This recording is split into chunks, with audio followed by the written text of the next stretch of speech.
Astaghfirullahaladzim, la hawla wa la quwwata illa billah.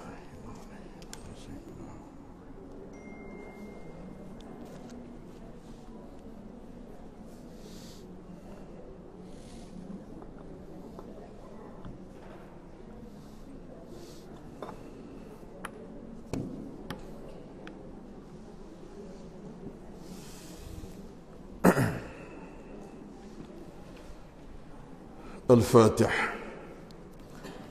أعوذ بالله من الشيطان الرجيم. بسم الله الرحمن الرحيم. الحمد لله رب العالمين الرحمن الرحيم مالك يوم الدين. إياك نعبد وإياك نستعين. اهدنا الصراط المستقيم صراط الذين أنعمت عليهم غير المغضوب عليهم ولا الضالين. آمين.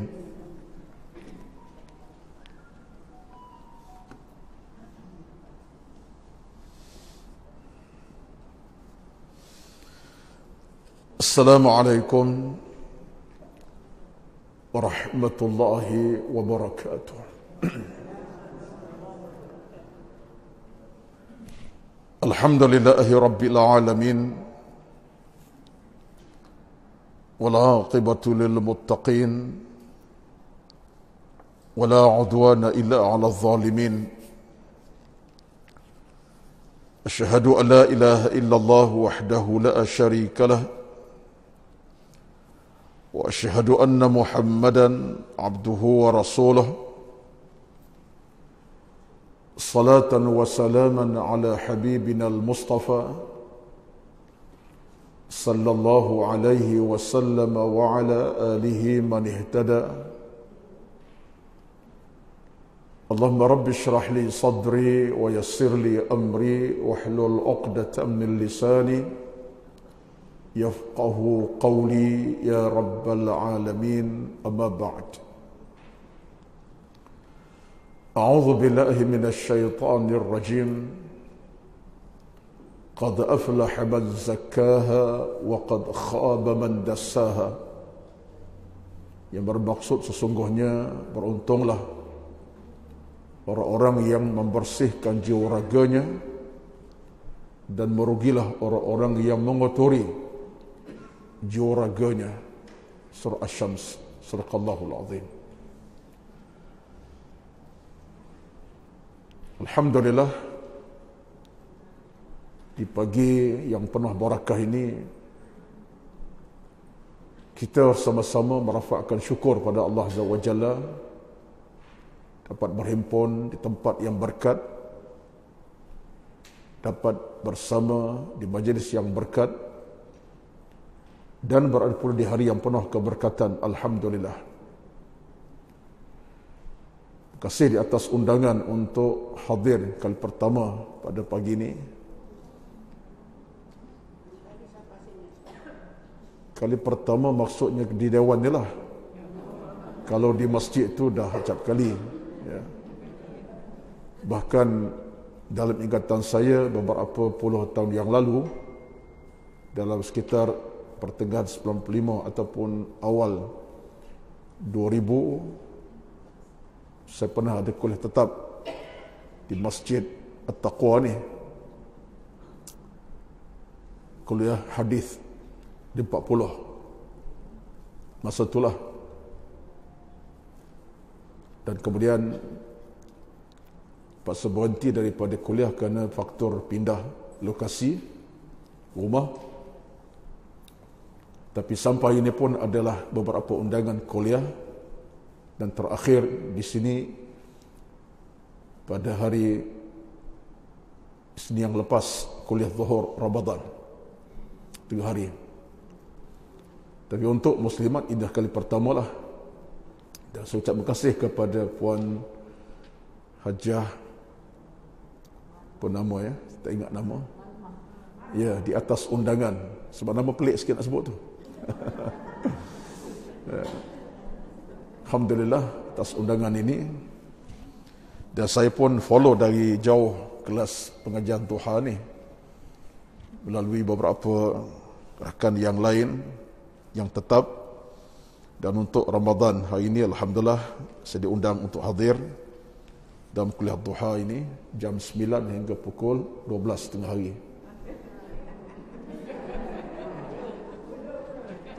3 jam, apa masalahnya? Hari ini Ramadan kan?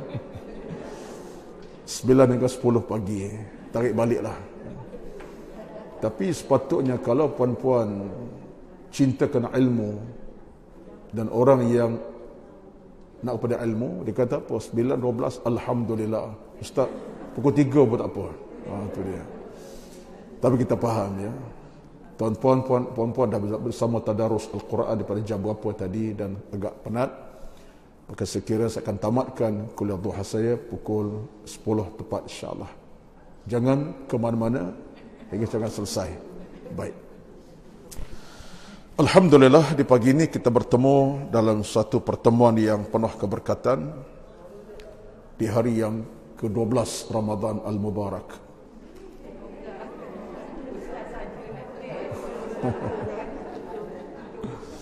Hari ke-7 Ramadan Al-Mubarak. Kadang-kadang tes juga tuan-puan. Kita penceramah ni kadang-kadang kena uji anak murid. Kalau saya kata hari ke-12 semua diam, tanda tidur lah tu. Jadi saya boleh balik lah. Jadi bila disebut hari 12 Ramadan, semua macam tercengang. Apa cerita ni? Senyum ataupun ketawa. Jadi tandanya puan-puan masih belum lena lagi, masih di alam yang nyata. Jadi itu hakikatnya. Saja je nak uji. Baik. Pagi ni tajuk yang diberi kepada saya ialah tentang lebihkan untuk bersedekah. Saya tengok dalam dia punya poster tu, lebihkan sedekah dalam bulan Ramadan. Okey, insya-Allah cantik begitu, tajuk begitu menarik dan cantik sekali, sesuai sangat-sangat. Dan insya-Allah saya pun buat live online saya punya FB saya. Sekarang dah masuk 30 orang dah. Ya. Pasti bilangan ini akan naik melebihi bilangan dalam dewan kita. Ya. Alhamdulillah. Dan siapa yang boleh share lah. Tengok Ustaz Ruslan Muhammad MUH MED dan boleh share, ataupun Abu Ammar. Baik, puan-puan sekalian, yang pertama sekali, bulan Ramadan adalah bulan untuk kita merapati Allah Azza wa Jalla. Ramadan bulan nikmat, bulan berkat, bulan keimanan, bulan kemuliaan, bulan kerahmatan, bulan keampunan, bulan keselamatan, bulan syurga, bulan pahala. Itulah Ramadan. Ramadan satu bulan yang penuh dengan pakej yang lengkap. Pakej Ramadan lengkap, selengkap-lengkapnya. Pakej yang wajib, kita berpuasa di siang hari. Pakej yang sunat, kita menambah ibadat dengan amal-amal jariah.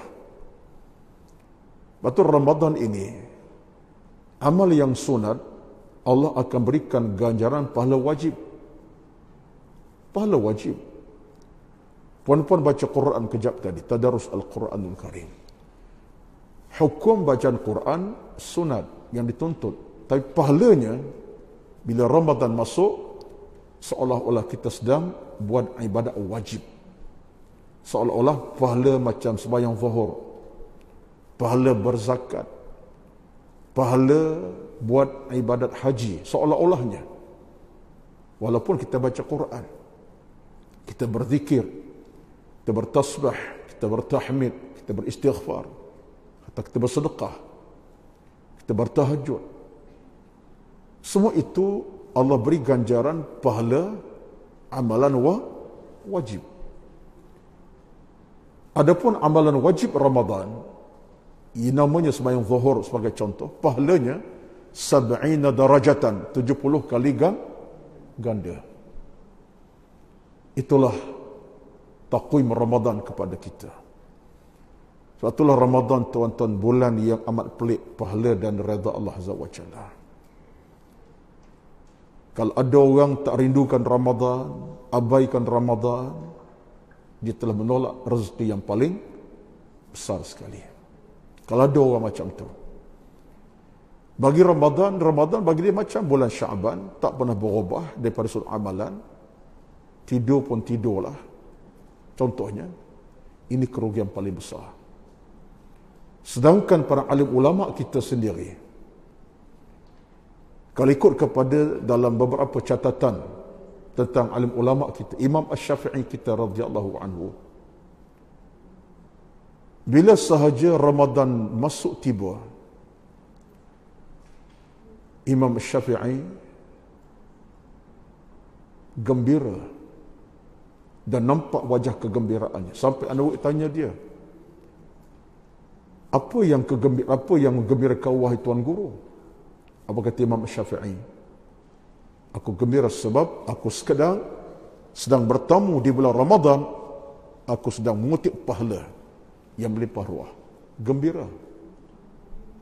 Sebab sedang mengutip pahala. Amal sunat, pahala wajib. Amal wajib 70 kali ganda. Gembira bila datang Ramadan. Dan bila Ramadan penghujungnya, dah hampir melabuhkan tirainya, Imam Syafi'i menangis. Ditanya kenapa menangis? Malladhi abka'aka? Kata Imam Asy-Syafi'i, Ramadan sudah hampir pergi meninggalkan aku, dan belum tentu aku dapat temui Ramadan pada tahun akan datang. Jadi Ramadan terakhir. Menangis. Datang Ramadan gembira, pergi Ramadan menangis. Kita? Bukan kita lah, wallahi lah, kita ni insyaAllah macam Imam Syafi'i dah. Setengah orang bila Ramadan masuk, termenung panjang. Panjang termenungnya, mengiling kepala. Kena pula dia orang macam Kelantan. Saya lah. Ramadan pula dah, dia kata. Lewat Kelantan keluar terus. Ramadan mari pula dah. Sudah, dia kata. Laparlah. Sebab bagi dia Ramadan bulan yang melaparkan, mendahagakan, sedih. Dan mungkin bila Ramadan dah hampir tamat, senyum sakan. Sebab senyum apa? Ramadan dah tamat dah, Syawal masuk, oh seronok ah. Ini bukan akhlak orang beriman, betul tak? Ini bukan akhlak orang beriman. Akhlak para alim ulama, akhlak orang beriman, Ramadan tiba, seronok gembira. Ramadan hampir selesai, tamat dia punya tempohnya, kita mula rasa sehati, sedih hati, hibur. Sebab kita tak tahu apakah Ramadan akan datang. Kita masih berkesempatan. Ini semua kata Allah Azza wa Jalla. Kita pun tak tahu Ramadan sekarang ini terakhir ke masih ada lagi. Usahakan kita fikir Ramadan penghujungnya besok lusa masih ada kita ataupun masih sempat lagi tidak. Tak tahu kita. Hari ini baru ke-7, besok 8. Besok apa kita masih ada rezeki kehidupan kita tak tahu. Jadi bayangkanlah. Saya sebut ini bukanlah nak mengajar tapi nak ingatkan diri saya, biarlah dalam saat Ramadan yang sedang kita nikmati, fikirkanlah apa cara nak tingkatkan ilmu, tingkatkan iman, tingkatkan taqwa, cari pahala melipat ruh. Apa cara jalan. Rekodlah dalam ingatan diri kita, Ramadan peluang paling besar sekali. Allah sedang menanti hamba-Nya untuk pulang kepadanya. Yang berdosa, Allah nak dengar rintihan keampunan dikumandangkan malam dan siang. Ya. Yang ada dosa-dosa dalam kehidupan selama ini. Kita manusia berdosa, ada dosa. Allah sedang menanti untuk mendengar rintihan munajat kita malam dan siang dengan air mata tumpah sekali. Sebab Nabi berjanji kepada kita, man sama ramadana imanan wa ihtisaban ghufira lahu ma taqaddama min dhanbih. Allah diampunkan dosa-dosa kita. Dosa, tuan-tuan, wajib diberi keampunan oleh Allah. Wajib mohon ampun. Kita tak boleh kekal dalam dosa selama-lamanya. Dosa adalah bebanan. Dosa adalah musibah. Dosa adalah penyakit yang berbahaya. Dosa adalah satu kecelakaan. Dosa musibah bebanan. Dosa akan menghalang kita daripada rahmat Allah Azza wa Jalla.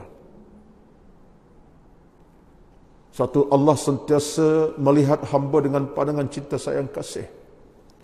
Nabbi ibadi anni anal ghafurur rahim. Allah bercakap dengan kita. Khabar kepada hamba-Ku, Hai Muhammad, anal ghafurur rahim, akulah Tuhan mereka yang maha pengampun lagi maha penyayang. Allah sayang kepada kita. Sesiapa pun kita yang banyak dosa, yang banyak buat kerja yang tak elok, ingatlah Allah tu maha pengampun. Allah tak pernah tutup pintu keampunan, apalagi dalam Ramadan. Itulah pintu Ramadan yang paling besar, kata para ulama, pintu keampunan. Pintu keampunan. Itu satu perkara. Saya tak nak bincanglah tentang isu keampunan, tetapi sekadar ingatkan diri saya yang bercakap ini. Yang saya nak bercakap ini tentang isu sedekah derma, sesuai dengan topik yang diberi pada saya. Tuan-tuan sekalian, memang dalam Ramadan ini ia adalah pintu berkat, pintu rahmat dan pintu keredaan ilahi.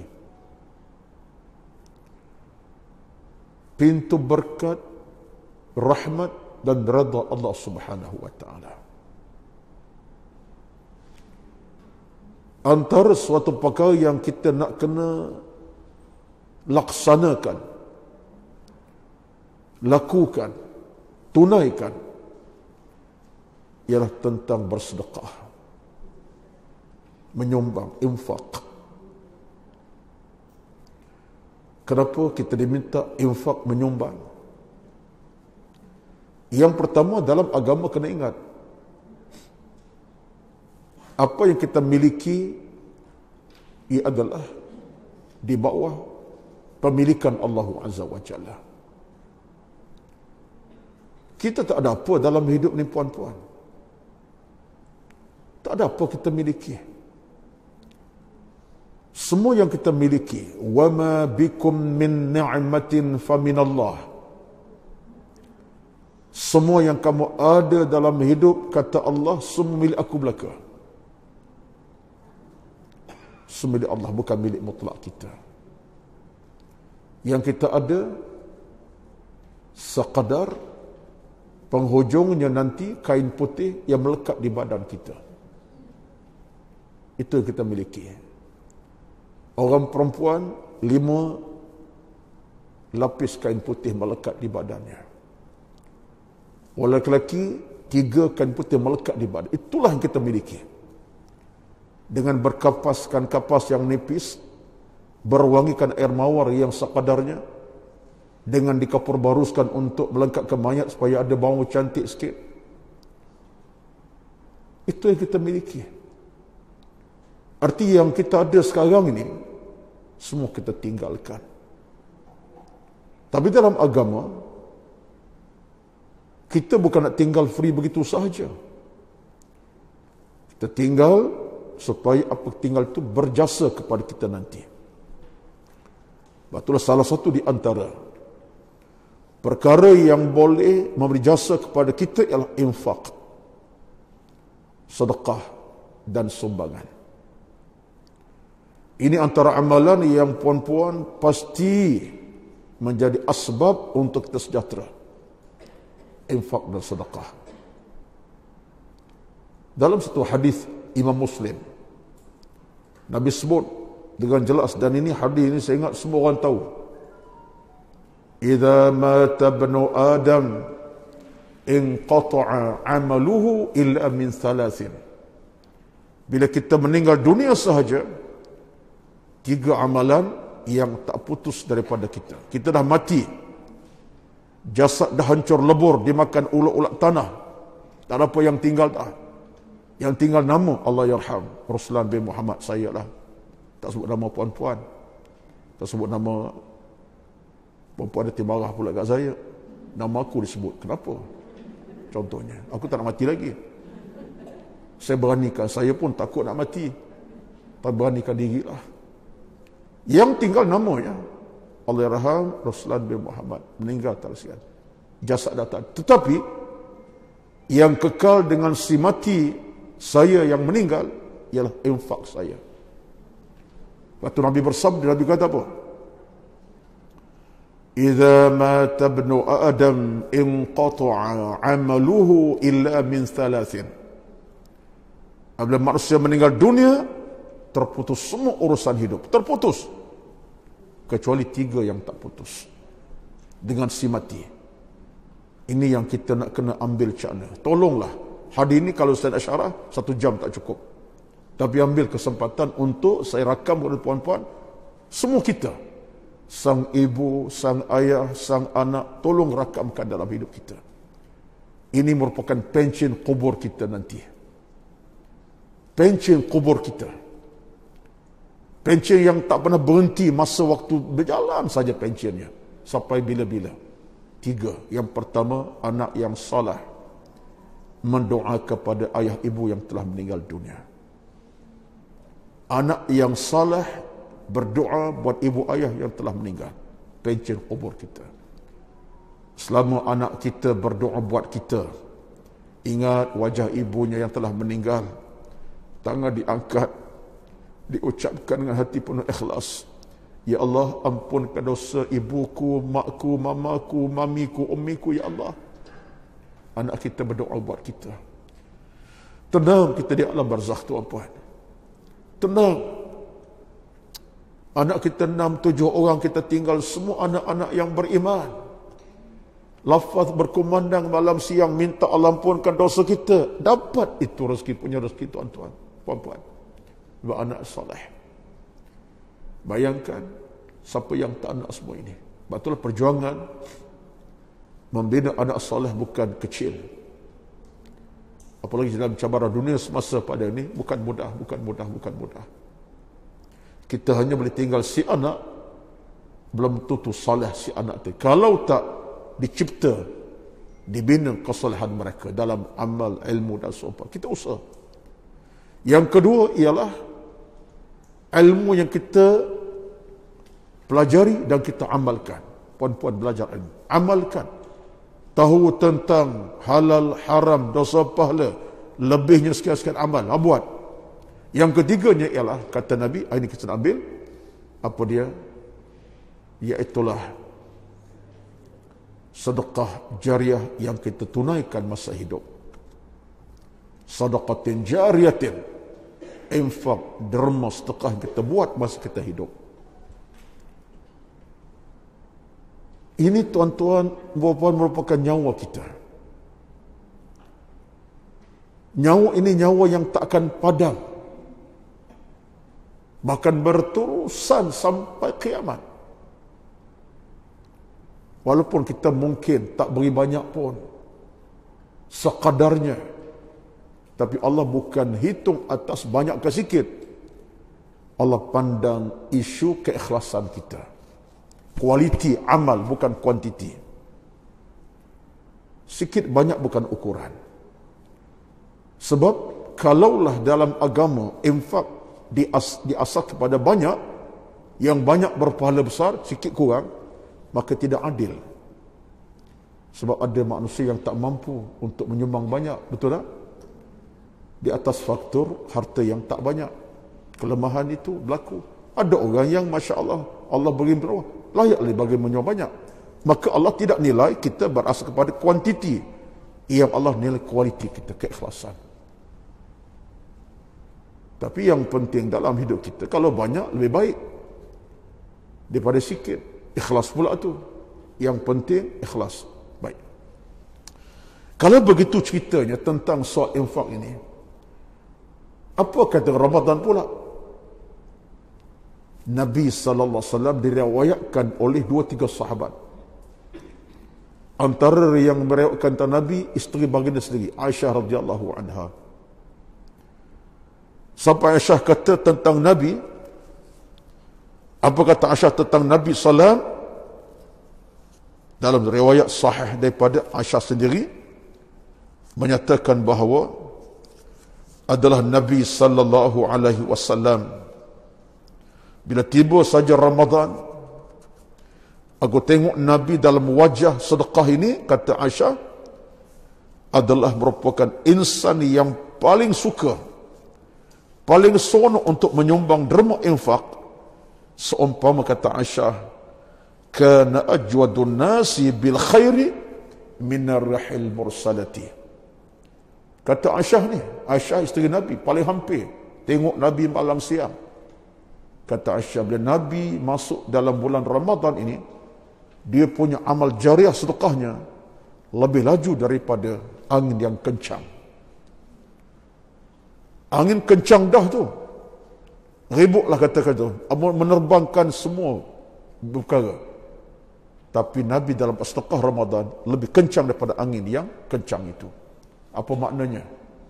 Cepat, laju, segera, tidak menangguh-nangguh. Tak fikir 2 kali, tak fikir 6 kali, bahkan mencari-cari ruang untuk menyumbang. Puan-puan, akhlak ini akhlak yang terpuji. Akhlak ini datang pada hati yang suci dan murni. Atas sebab tadilah dia tahu apa yang dia miliki hanyalah sementara, Allah yang punya. Bukan aku yang punya selama-lamanya. Betul, dia berkongsi nikmat rezeki dengan kelompok yang lain, orang miskin, orang susah dan seumpamanya. Tuan-puan, dirahmati Allah sekalian. Dan pernah dikata Ibn Abbas, tadi Aisyah, pernah disebut Ibn Abbas radhiyallahu anhuma. Ibn Abbas, apa Ibn Abbas? Sepupu Nabi SAW. Sepupu Nabi, sepupu paling hampir. Ayahandanya Al-Abbas, pak saudara Nabi. Abdullah Ibn Abbas, sepupu Nabi. Dia tengok Nabi dan dikenal Nabi luar dan dalam. Hingga pernah disebut, ketika datang Ramadan, aku tengok Nabi, dia kata, seolah berkejaran, seolah-olahnya ke sana sini. Sebab apa? Mencari di mana anak yatim, di mana fakir miskin, orang kelaparan. Sebab apa tu? Sebab nak menyumbang, memberi dan infak. Kata Ibn Abbas, dia tengok dengan mata kepala.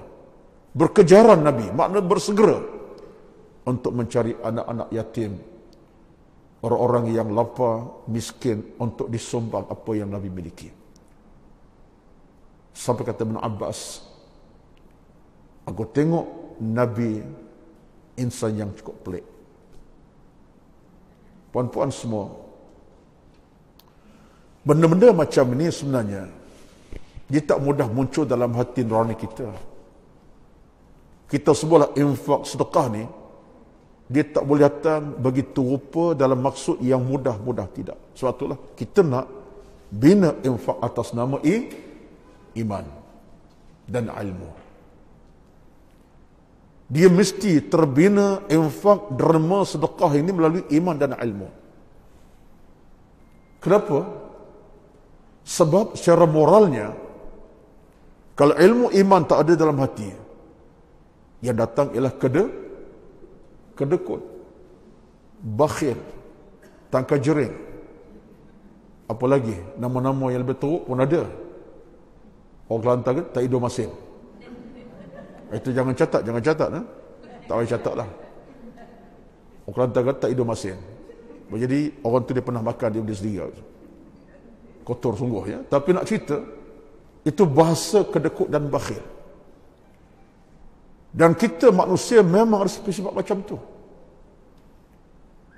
Betullah nak bayar zakat ke bukan mudah. Nak infak bukan mudah. Tapi amal itu yang paling mudah. Satulah dalam hukum beragama kita, Allah angkat puji bagi orang-orang yang suka infak. Hingga Allah sebut dalam hadis Nabi SAW, salah satu golongan yang Allah akan letak di bawah naungannya di padang mahsyar, dengan arash di padang mahsyar. Orang susah dia senang, orang menangis dia gembira, orang meratap dia gembira bahagia, tak ada masalah.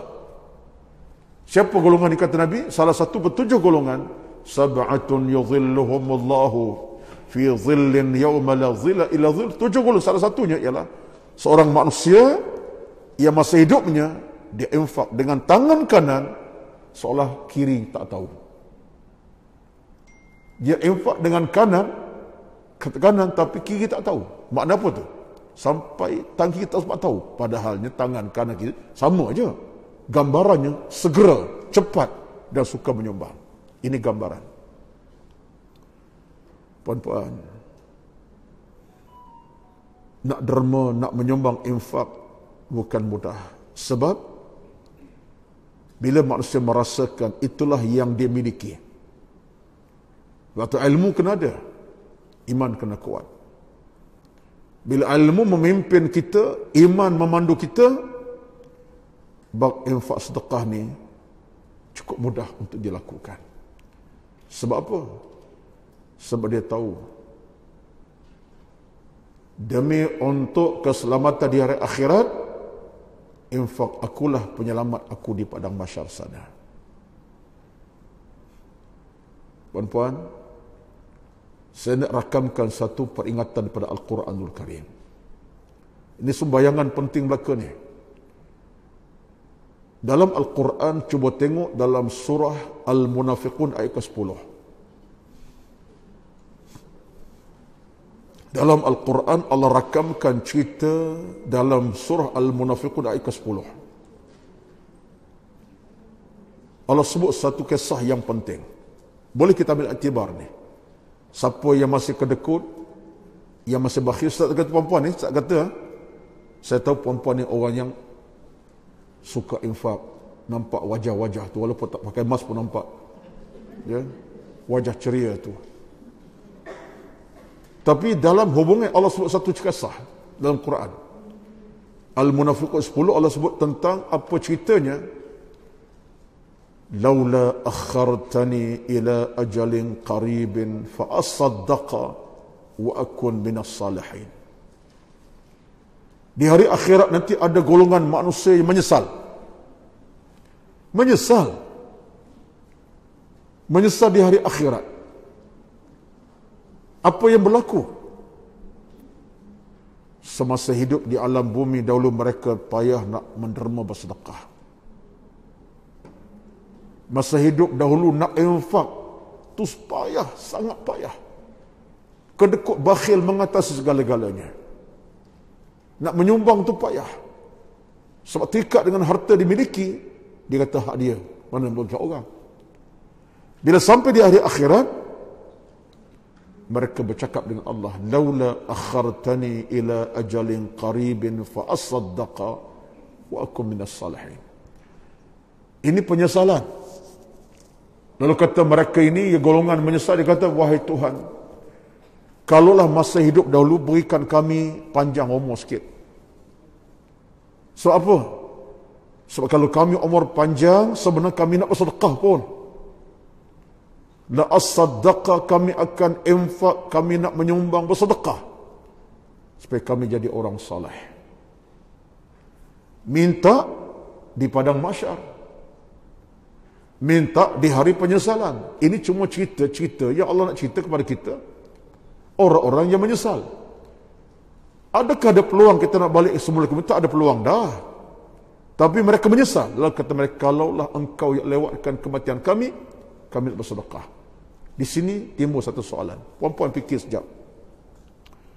Kenapa orang minta nak balik kami bersedekah? Kenapa tak sebut, Tuhan kami nak balik solat hajat, solat tarawih, solat sunat, solat zuhur, solat ba'diyah qabliyah, solat duha? Kenapa tak minta balik kami untuk pergi buat haji umrah, duduk di Mekah sampai 3 bulan? Contohnya. Kenapa tak minta pada Allah nak balik kami untuk bersolat? Dan seumpamanya, minta nak buat sedekah. Puan boleh faham dah ayat ni apa cerita sebenarnya? Ayat ini menggambarkan kepada kita bahawa amalan bersedekah amalan yang paling mudah. Lepas tu mereka minta balik kaum untuk bersedekah. Amalan yang paling mudah. Bila-bila masa, bila-bila waktu, dan bila-bila apa sajalah. Sikit pun ia, banyak pun ia. Sedekah. Tapi kalau semayang, tingkat dengan waktu, betul tak? Nak semayang zuhur, kena tunggu zuhur masuk. Nak semayang asar, tunggu waktu masuk asar. Nak ke Mekah, bukan mudah. Ada waktu, ada masanya, ada tempohnya. Sedekah, ada tempoh masa? Tak ada. Nak sumbang malam pun ya, siang pun ya, waktu mana pun ya. Tak ada ketika masa. Tak ada dalam hujah sedekah hanya Ramadan saja. Lepas tak boleh lah. Tak ada. Bila-bila masa, bila waktu dan bila-bila saat. Sedekah, betul tak? Tapi amalan yang lain, namanya sembahyang ke, amalan yang lain, tingkat dengan masa waktu. Jadi orang-orang ini minta kepada Allah untuk balik ke bumi untuk bersedekah. Sebab apa? Amalan paling mudah. Tapi mereka kedekut masa hidup dahulu. Sekarang ini, mereka menyesal. Ini gambaran Al-Quran kepada kita, puan-puan. Oleh itulah makanya kita anggaplah peluang infak bersedekah yang Allah beri sampai ketika ini kepada kita saat waktu masa dan tenaga. Ini peluang keemasan yang kita jangan tolak ke tepi. Tahniahlah kepada kita yang infaknya tak pernah berhenti. Di masjid, dia telah taja daripada hari pertama sampai ke-7, contohnya buka puasa. Itu infak yang besar. Bersama keluarga, bersama anak isterinya, bersama keluarga familinya, taja 1,000, 2,000 untuk tajaan buka puasa. Bukan takat untuk buka puasa di masjid dekat rumah, ditaja pula di surau-surau yang jauh di luar sana. Tanpa rasa susah hati, tapi tenang jiwanya, tahniah dan tahniah. Saya sebut, sebab saya kata dalam Ramadan ini, antara cara yang paling dekat untuk kita infak ialah menaja orang-orang buka puasa. Paling mudah sekali. Sebab mana surau yang tak mengadakan majlis iftar? Mana masjid yang tak adakan majlis iftar buka puasa? Mana masjid yang tak adakan majlis namanya moreh pada malam Ramadan? Banyak surau masjid. Lokasinya di mana pun berada masjid itu, ada program. Maka menanti sumbangan daripada orang-orang yang suka infak dan suka menderma. Maknanya, kita seolah-olahnya dengan infak ini sedang membeli syurga Allah Azza wa Jalla. Seguna perkataan guru saya, kami masa belajar dahulu.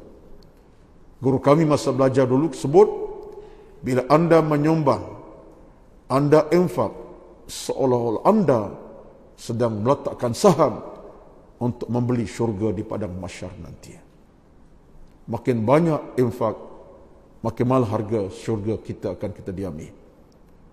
Makin tinggi nilai syurga, makin mahal kita punya sumbangan, makin besar nilai syurga kita akan diami. Itu contoh kata guru kami. Seolah kita menyumbang, membeli, saham kita dah terkumpul. Tuan-tuan, puan-puan semua, ini satu kemenangan awal kepada kita. Baik, seterusnya, bila bercakap tentang soal sedekah derma ini, ataupun infak, dia nama bagai-bagailah. Infak, sedekah derma tu lebih kurang sama je lah. Daripada hukumnya, sedekah pun, infak pun, sedekah, derma pun sama. Derma tu bahasa Melayu, infak bahasa Arab, sedekah bahasa Arab. Sama aja. Baik. Dalam hubungan ini, Allah Subhanahu wa Ta'ala ingatkan kita bahawa bila kamu bersedekah derma, demi untuk kamu merasakan bahawa itu ada suatu nikmat paling besar kepada kamu, lalu Allah sebut dalam surah Sabah 39. Allah sebut dalam surah Saba 39, apa kata Allah Azza wa Jalla? Saba 39, "Wa ma anfaqtum min syai'in fahuwa yukhlifuhu." Apa saja yang kamu sumbang, kamu infak, Allah ganti balik. Allah ganti kembali. Allah berjanji, fahuwa yukhlifuhu, Allah akan ganti semula. Puan-puan, gantian macam mana tu? Jom saya nak ingatkan puan-puan, apa gantian Allah kepada kita? Pasti dan mesti. Allah tak berdusta bohong kepada kita hambanya. Sebanyak mana infak yang kita sumbangkan, derma yang kita keluarkan, Allah kata, aku ganti balik. Sabah 39 ayatnya. Pegang ayat tu. Kena cari ayat tu. Surah Sabah ayat 39. Kalau boleh letak tema dalam hidup untuk kita ni suka sedekah, letak ayat tu. Apa yang aku beri, Allah ganti balik, jangan bimbang. Allah ganti macam mana? Pertama, dengar tuan-tuan. Gantian sedekah ini ataupun infak kita ini, pertama dengan mana caranya? Inna sadaqata tudfi'u ghadaballahi ta'ala. Yang pertama, bahasa Arab tu, ya, nampak macam tulis cepat je, laju nampak tulis bahasa Arab, nampak? Dengar, buatlah catatan. Yang pertama, apa bentuk gantian Allah kepada kita? Kita keluarkan infak sekian banyak, Allah kata aku ganti balik.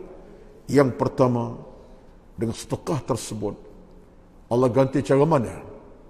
Allah tidak akan murka kepada kita.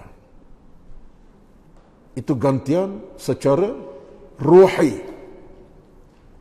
Makna kita telah meletakkan diri ini tak akan dimurkai Allah. Allah tak akan murka kepada kita kalau kita menyumbang. Ini berdasarkan hadis. Ada hadis Nabi sebut. Nabi kata apa? Inna sadaqatas sirri tudfi ghadab Rabb tabaraka ta'ala. Orang yang suka menyumbang, apalagi rahsia, secara rahsia orang tak tahu, Allah tidak akan murkainya. Dan kita ni puan-puan, demi Allah saya sebut pada pagi ini, kita minta sangat jangan sampai Allah murka kepada kita. Jangan sampai Allah murka kepada kita. Sebab kita minta pada Allah keselamatan.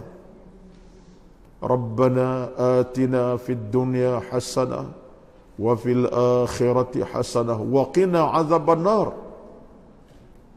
Kita minta Allah jadikan kita sejahtera selamat daripada kemurkaannya. Neraka tak sentuh kita. Jadi yang pertama ialah sedekah itu akan menghilangkan kemurkaan Allah kepada kita. Kenapa? Allah murka kadang-kadang bersebab, bukan kadang-kadang memang bersebab. Sebab itulah orang yang diberikan nikmat harta, contohnya, tak nak bayar zakat, enggan bayar zakat. Ini bab zakat. Sedangkan bila sebut bab zakat ini, Allah hanya minta sikit je. Ini bab zakat sikit. Zakat Allah minta keluarkan berapa persen? 2.5% sahaja sekali setahun. Terlalu sedikit angkanya kalau compare apa yang kita miliki dalam hidup ini. Tak kira lah dalam apa urusan perniagaan ke apa saja, pendapatan. 2,5% sekali setahun. Bila kita enggan untuk tunaikan zakat, atas sebab kita punya kebakhilan melampau tadi, kedekutan melampau tadi, layak bagi Allah untuk hukum kita di padang mahsyar nanti. Betullah para ulama menegaskan bahawa orang yang tak bayar zakat ini, mereka telah mencatat nama sebagai ahli neraka Allah Azza wa Jalla. secara percuma. Mencatat nama ahli neraka sebagai percuma, secara percuma. Dan bukan saja di alam mahsyar, akhirat Allah akan tunjukkan kemurkaannya. Dalam kubur lagi pun. Hingga disebut dalam hadis yang Nabi sebut kepada kita, orang tak bayar zakat ini, kata Nabi SAW, akan datang seekor ular yang besar. Diubah bentuk ular, harta bendanya, dan berkata ular tadi, ana kanzu malika, akulah harta kamu dahulu. Yang kamu kedekut itu, akulah hartanya. Bentuk ular yang besar. Wallahu alam macam mana bentuk, jangan tanya saya. Nabi sebut ini hukuman awal. Itulah harta ni puan-puan jangan ambil sikap yang mudah-mudah. Itu bab zakat. Bab sedekah derma pun. Waktu saya sering bagi ingat, kalau saya ceramah bab keluarga ini, saya sebut sentiasa lama, saya ingat dalam ucapan ceramah saya. Kalau kita dalam bab derma, sedekah, infak, terutama dengan keluarga. Kalau kita nak berkat dalam urusan harta benda, jangan bakhil dengan ahli keluarga. Terutama ibu ayah kita. Dari sudut menyumbang, memberi, infak kepada ibu ayah kita. Ketika mana Allah berikan rezeki yang luas, mak kita orang yang kita paling cepat segera kita kena infakkan apa yang kita miliki. Satu saya ingat guru kami masa belajar kata apa? Guru kami masa belajar kata apa kepada kami? Kalaulah nilai infak kamu pada ibu kamu, menyumbang pada ibu kau walaupun sebanyak mana kau beri, sebenarnya masih belum terbalas jasanya kepada kamu. Masih belum terbalas. Satu hari ini kadang-kadang kita nak ingat anak kita bukan mudah. Tapi ingat ke diri kita lah sebagai seorang anak kepada ibu ataupun anak kepada sang bapa. Kalau kita masih ada ibu masih hidup, ke bapa masih hidup, katalah, ingatkanlah balik. Kalau kita nak sebut angka, harga, jagaan mereka buat kita, dengan sayang kasih yang tak pernah bertepi, dengan nikmat macam dia beri kepada kita, tak terbalas kalau kita duk beri walaupun 500 sebulan, 1000 sebulan sekalipun, tak terbalas. Tapi kalau kita bakhil, kedekut dengan ibu sendiri, mak sendiri, ayah sendiri, puan-puan, kita tak akan menempuh sebuah kehidupan yang sejahtera. Tak akan hidup sejahtera bahagia dalam urusan kita keluarga satu hari. Payah. Ini sejarah telah berlaku. Saya nak ringkaskan saja isu ini, mudah saja. Antara orang yang kita nak kena sentiasa suka memberi dan menyumbang ialah ahli keluarga kita sendiri. Kita ada keluarga, nama adik-beradik. Kita abang long yang mungkin ada lebih sikit pada orang lain. Ada kita, adik kita, angah, ucu contohnya. Dalam kesempitan hidup, sebaik-baik abang yang beriman pada Allah ialah abang yang boleh menyumbang, berinfak.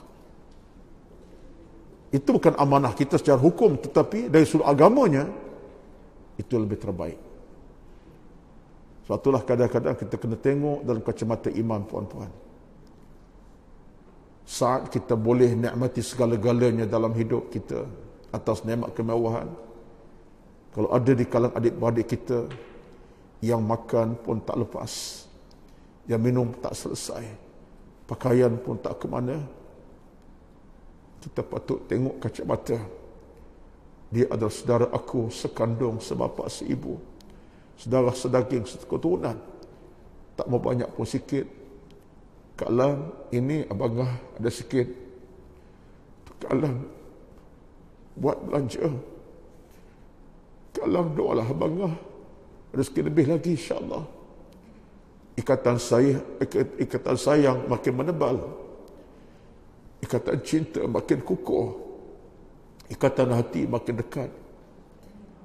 Sementara pula dia adik kandung kita. Sebagai contohlah. Saya bukan bercakap dalam kerangka bercakap saja, puan-puan. Saya cuba untuk bercakap dalam nada semampu kita boleh buat. Dan bukan saja kita dengan keluarga. Di sana ada orang mungkin lebih lapar daripada kita dalam banyak keadaan. Bayangkan bila kita infak harta kita kepada orang-orang yang perlu kepada bantuan, tak banyak pun, tapi pastilah di sebalik kita infak tadi, doa akan sampai kepada kita. Kena pula orang-orang yang kita infak tadi, ya syak ada iman dari hatinya, ada iman dalam jiwanya. Kita tak tahu, mungkin jam subuh jadi bangun awal, tahajudnya dia di atas sejadah, doa kepada kita, ya Allah, rahmatilah orang yang bantu aku, ya Allah, berikan usia yang berkat, hidup yang berkat, rezeki berkat. Dia doa. Atas doanya kita lebih berkat, insya-Allah. Hidup ini saya sebut sentiasa. Bahkan Nabi sebut hadis yang banyak. Hidup kita ni, puan-puan, kadang-kadang bukan sangat bergantung kepada amal kita sendiri, tapi doa orang kepada kita. Orang doa kepada kita. Orang pernah kita infak, kita tolong bantu dengan sebab dia ada iman daripada kita, dia akan berdoa. Doa. Dan doa-doa orang ni jangan pandang lekeh. Boleh jadi Allah kabulkan doanya kerana dia doa kepada kita. Allah tambah pintu keberkatan. Bukan seorang dua, ratusan mungkin orang doa kepada kita. Ini penting. Kita jangan sombong. Kita dah hidup jangan sombong atas nama kita. Amal cukup, dah seperti jangan. Kalau dalam hubungan kita dengan manusia sampai tadilah macam anak tadi. Anak doa kepada ayah yang telah mati. Berkat doa anak kepada kita, kita selamat. Masuklah masyarakat luas saja, betullah. Infak ni, tuan-tuan, jalan kemenangan dunia akhirat. Baik, antaranya lagi, sikit lagi. Sedekah ini, tuan-tuan, Allah ganti cara mana? Inna sadaqata taqi sahibaha minan nar. Allah ganti sedekah dengan cara neraka tak sentuh batang tubuh kita. Itu cara Allah ganti. Menyebabkan neraka tak sentuh batang tubuh kita. Ini dasarkan daripada satu hadis. Nabi sebut, yaqi ahadukum wajahu har jahannam walau bitamratin walau bisyiq tamrah. Hadis daripada Al-Imam Tirmizi. Nabi sebut apa? Neraka tak akan sentuh muka orang-orang yang menyumbang infak walaupun dia pernah sumbang sebesar biji tamar. Dia menyumbang tak banyak pun sebesar biji tamar. Tak apa samananya. Nak cerita secara mudahnya, tak banyak pun tapi ikhlas. Sumbangan neraka tak sentuh. Apalagi kalau banyak, neraka tak sentuh. Sedekah juga Allah beri cara mana kepada kita? Allah berikan kita keberkatan hidup. Hati senang, tenang, tak keluh kesah yang amat sangat. Kalau penyakit pun penyakit yang tak teruk, Allah uji penyakit tapi tak teruk, Allah berikan kesihatan semula sebab sedekah. Lepas tu ada hadis, walaupun hadis dianggap dhaif oleh para hadis, tapi hadis ada makna, boleh kita ambil makna. Kenapa Nabi kata apa dalam hadis ini? Hassinu amwalakum bizakah wadaw mardakum bisadaqah. Jagalah harta kamu dengan zakat, kemudian ubatilah penyakit kamu dengan bersedekah. Kita ada masalah sakit yang berpanjangan, banyakkan sedekah. Sedekah boleh merawat sakit penyakit kita ada. Demi Allah. Kalau Allah tak beri pun kesihatan yang terbaik, tapi Allah akan beri kita sikit kesihatan yang baik. Sebab kita orang yang suka bersedekah. Tuan-tuan, puan-puan, ini antara sebahagian pada kelebihannya. Kemudian Allah berikan kita pulangan macam mana sedekah dengan kita menyumbang tadi. Dengan cara malaikat doa kepada kita. Malaikat doa kepada kita. Orang suka bersedekah, malaikat doa. Allahumma a'ti munfiqan khalafan. Ya Allah, tolong gantikan hamba-Mu dengan ganti yang lebih baik lagi. Malaikat tolong doa kepada kita, puan-puan. Allahu Akbar. Malaikat sokong amalan kita, doa kepada Allah, minta Allah ganti yang lebih baik lagi. Dan ada kemungkinan antara cara Allah Subhanahu wa taala nak beri gantian cara mana? Kashful bala'i wa raf'i mu'addiha. Allah tolak daripada kita musibah yang berat-berat menimpa. Kita dalam hidup tuan-tuan, musibah tu datang bila-bila masa. Kita tak tahu apa musibah akan datang. Minta maaflah, mungkin aksiden ke, diuji Allah dengan penyakit yang teruk. Itu kita tak tahu. Tapi dengan sebab sedekah, Allah angkat musibah daripada kita. Kita tak tahu. Boleh jadi ada satu ketika kita mungkin terlibat dengan kemalangan, tapi tak terlibat. Ada benda yang kita tak terlibat, kita cuba renung balik. Boleh jadi amalan kita ialah kita sedekah banyak-banyak, Allah pelihara kita. Itu contoh. Ini kenyataan. Dan di antara yang terakhir saya sebut pada pagi ini ialah sedekah ini Allah tunjukkan dengan cara mana di padang mahsyar, memayungi kita di padang mahsyar. Zillul mu'mini yaumal qiyamati sadaqatuh. Payungan di padang mahsyar kita ialah kerana sedekah kita, infak kita. Memayungi kita pada mahsyar daripada kesempitan, kepayahan dan seumpamanya. Tenang di padang mahsyar. Seolah payung. Zil ini maknanya dalam bahasa mudahnya ialah apa ni? Bayangan. Ada bayang-bayang yang akan mayung kita, itu namanya zil di padang mahsyar nanti. Kesimpulan akhirnya, masa dah masuk pukul 10 dan 3 minit.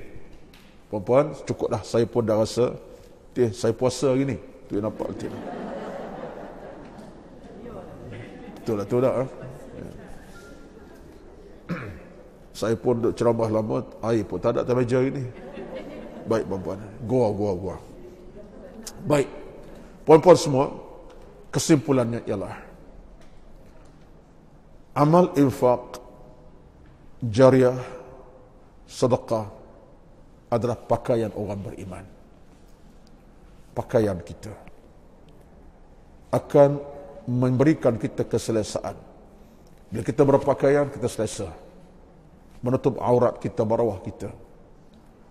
Demikianlah dengan sedekah derma akan menutup kelemahan kita, dosa kita, kesilapan kita, kurangan kita. Dan akan bawa kita ketenangan yang sebesar-besarnya. Justru, ingat, apa yang kita miliki hanya sementara saja.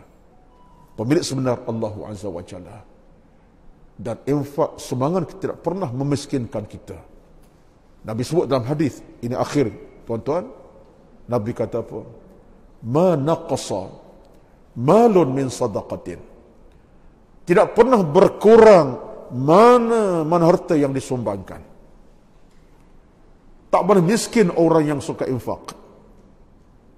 Tak akan miskin orang yang suka infak derma. Tak akan miskin, kata Nabi. Itu satu kenyataan pada Nabi SAW jelas. Jadi mudah-mudahan dalam kesempatan Ramadan ini saya nak tutup, kalau ada di sana sini dari sudut orang miskin di kawasan kediaman kita, kalau tak kediaman kita sekitar ini, di kampung-kampung yang kita pernah duduk di kampung selama ini, Pak Lang, Mak Lang, walaupun dia bukan saudara mara kita, apa saudara mara kita, inilah peluang kita nak menyumbang, memberi. Mudah-mudahan sumbangan kita pada orang yang memerlukan sumbangan tadi, Allah berkati, Allah redha insya-Allah. Carilah peluang-peluang itu. Dan peluang itu ada di mana-mana. Kalau dalam kebiasaan, tabung-tabung, masjid dan surau, anak yatim, tabung orang-orang dalam bencana musibah, Palestin yang agak jauh tentang orang-orang Palestin yang makan tak cukup, Syria, di kampung halaman kita sendiri, di sana ada anak yatim yang kehilangan tempat berteduh, ayah ibu mereka dah tak ada, mengharapkan bantuan orang masih ada, saudara mara dan saudara kita contohnya. Yang penting fikir-fikirkanlah dan cari peluang. Bahkan bertanya-tanya di mana ruang untuk menyumbang, memberi. Saya doa kepada semua yang hadir pada pagi ini, Allah murahkan rezeki, Allah berikan keberkatan hidup, Allah tambah rezeki yang sebaik-baiknya, keberkatan dalam urusan harta dan seumpamanya. Amin ya rabbal alamin. Itulah sekadar pertemuan kita pada pagi ini. Mudah-mudahan Ramadan berbekas di hati kita dan kita sentiasa menikmati nikmat Ramadan tanpa cuai, walaupun sesaat, seminit. Dalam keletihan kita, jangan bimbang, letih kerana ibadat, Allah akan bayar cash daripada masyarakat kesenangan. Sebab keletihan tuan-tuan bab ibadat, jangan kita bimbang. Kita letih di bumi kerana ibadat, senang di alam sana. Alam sana, alam rehat. Lepas tu jangan kita fikir letih mengaji, kena kuliah duha, kena datang mengaji, kena itu. Kita Ramadan tak apalah. Kita datang kuliah. Lepas Ramadan pun kuliah duha. Saya tahu sangat di Selangor ni, Kuala Lumpur ke, duha di mana-mana. Saya sendiri pun jadual duha padat. Di mana Masjid Surah, di Shah Alam contohnya. Tapi Masya Allah ada orang konsisten hadir dalam keadaan dengar ceramah, buat catatan, kemudian infak pun hebat. Allahu Akbar. Harapan kita lah dia. Saya nampak macam ada nak tanya soalan. Satu soalan hari ini.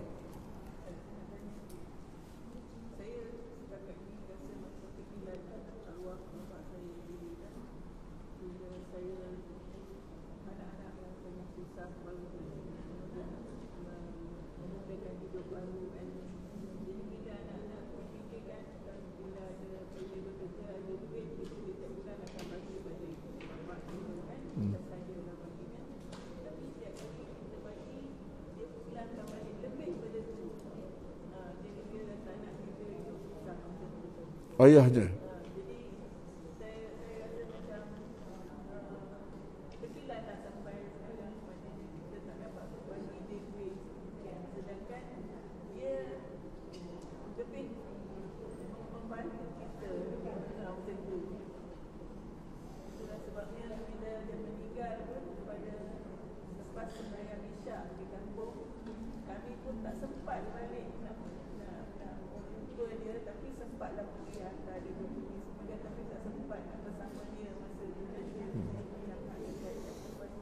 Okey, beginilah puan ya.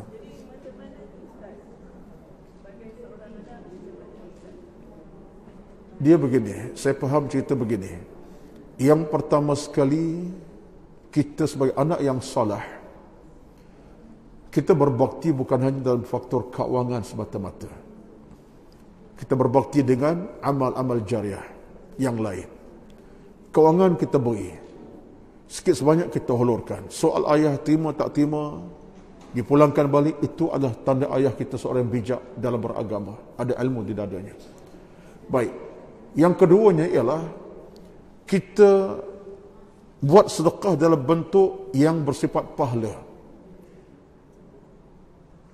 Kita niat kepada ayah kita pahala daripada kesan daripada apa kita tunai. Kita serah kepada masjid, katalah RM 1000 untuk Ramadan. Ya Allah, jadikan pahala sedekah ini untuk ayahandaku ya Allah di alam barzakhnya. Kau dia telah meninggal dunia. Bonda di alam barzakh. Apa kebaikan kita buat, kita hulur anak yatim RM1, RM2, RM10.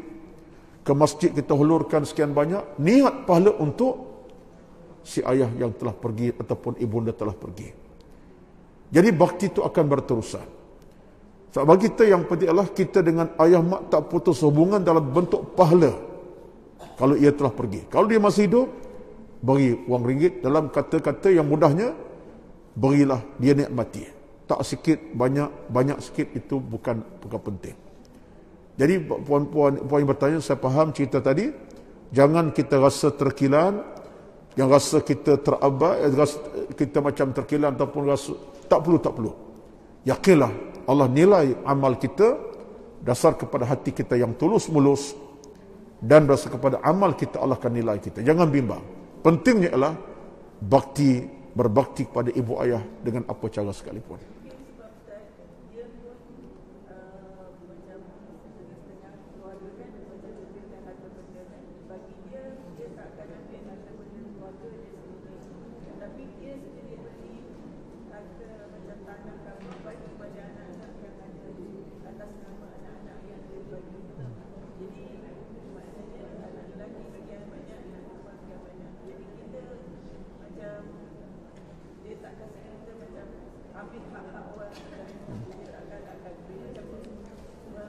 Kalau begini seorang ayah bagi saya ayah terbaik. Ini contoh ayah terbaik lah. Ayah yang faham tentang nilai harta, dia nak agihkan kepada anak supaya anak tidak terbuat benda yang, bagi saya puan, kalau inilah akhlak seorang ayah, kita nak terkilar apa? Ini seorang ayah yang terbaik, ayah yang faham suasana agama, dan kita doakan mudah-mudahan orang macam ni muncul tengah masyarakat. Ayah yang faham nilai harta, yang faham tentang nilai beramal, yang faham tentang nilai hukum hakam agama. Saya ingat ini sebagai satu perkara yang kita tak perlu duka cita, doakan. Baik, bagus sangat. Betul. Dan ambil ilmu ini dan kita patut mengamalkan untuk anak kita pula, insya-Allah. Wallahu a'lam. Itulah sekadar pada ini. Terima kasih banyak kepada yang hadir, dan saya kira inilah di antara apa yang disampaikan. Assalamualaikum warahmatullahi wabarakatuh. A'udzubillahi minasyaitonir rajim. Bismillahirrahmanirrahim. Alhamdulillahi rabbil alamin. Wassalatu wassalamu ala sayyidina Muhammad wa ala alihi wa sahbihi ajma'in. Allahumma inna nas'aluka ridha'aka wal jannah. Ya Allah, mohon kami kepadamu redha-Mu dan syurga-Mu. Allahumma jammilna bil afiyati was salamah. Yasilah kami dengan keafiatan, kesehatan dan keselamatan. Allahumma nawwir qulubana bil iman. Cahayakan hati kami dengan iman. Allahumma taqabbal minna, terimalah kami ya Allah. Innaka sami'ud du'a. Kalau Tuhan kami yang mendengar rintihan munajat kami. Allahumma rabbi asir wa la tu'asir. Ya Allah, permudahkan urusan ilmu dan amal kami. Allahumma ighfir lana dhunubana. Ya Allah, ampun dosa-dosa kami. Wali walidina, dosa ibu ayah kami. Kama rabbawna sighara, bagaimana mendidik kami kecil kami ke dewasanya kami. Rabbana atina fid dunya hasanah. Ya Allah, Tuhan kami, berilah kepada kami dunia yang bahagia, membahagiakan kami. Wa fil akhirati hasanah, akhirat yang bahagia, membahagiakan kami. Wa qina azabannar, dan jauhkanlah kami dari bakaran neraka yang bernyala-nyala. Wassallallahu alaihi wasallam Muhammad walhamdulillahi rabbil alamin. Assalamualaikum warahmatullahi wabarakatuh.